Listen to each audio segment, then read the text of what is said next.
New York City in 1870 was already one of the fastest growing cities in the world, with a population approaching 1 million people. Yet the skyline we recognize today did not exist. There were no skyscrapers, no steel towers, no glass facades. Instead, the city rose only a few stories high, spreading outward rather than upward, shaped by ports, railroads, immigration, and constant movement through its streets. In this video, I use modern AI tools to bring historic photographs, engravings, and early illustrations to life, allowing us to move through 19th century New York, shift perspective, and experience the city in ways the original images never could. Lower Manhattan was the heart of the city. Brick and stone buildings lined narrow streets, many no taller than 5 or 6 stories. Horse-drawn carts crowded the roads, carrying goods from the docks inland. The air was thick with smoke from coal fires, the sound of iron wheels on cobblestone, and the constant noise of commerce. The waterfront defined New York's identity. Along the East River and Hudson, wooden piers stretched into the water, packed with sailing ships and steamships arriving from across the Atlantic. These docks were the city's lifeline. Immigrants arrived here daily, stepping onto American soil for the first time, while cargo from Europe and beyond flowed into warehouses just beyond the shoreline.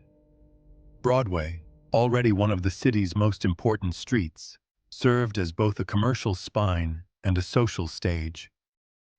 Lined with shops, theaters, hotels, and newspaper offices, it was a place of constant motion. Well-dressed pedestrians mixed with laborers, messengers, and street vendors, each moving through the same crowded space. Residential neighborhoods stretched northward, where rows of tightly packed townhouses and early tenement buildings housed the city's rapidly growing population. Many families lived in small, dimly lit rooms with limited access to clean water or sanitation.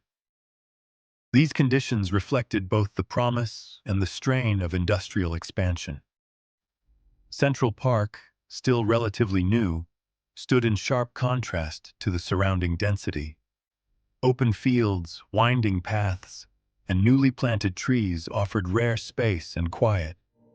It was a deliberate attempt to impose order, nature, and balance onto an increasingly chaotic city. From elevated viewpoints, the city appeared flat and uniform, interrupted only by church steeples, factory chimneys, and the occasional domed building. This was a city built of masonry and wood, vulnerable to fire, weather, and overcrowding, yet filled with ambition. Within just a few decades, everything would change. Steel construction, elevators, and new zoning laws would push New York upward, transforming it into a vertical city unlike anything the world had seen. Much of what we see here would vanish, replaced by towers of glass and steel. Standing in this version of New York, it's striking how unfamiliar yet recognizable it feels. The streets are different, the buildings lower, the pace slower, but the energy is already there. This is a city on the edge of transformation, not yet modern, but no longer old. For a moment, through this reconstruction, we can step into that in-between world and imagine what it might have felt like to walk these streets just before New York reached for the sky. If there's another city, another moment in time, or a historic place you'd like to see brought back to life, let me know in the comments. I'd love to continue this journey into the past with you.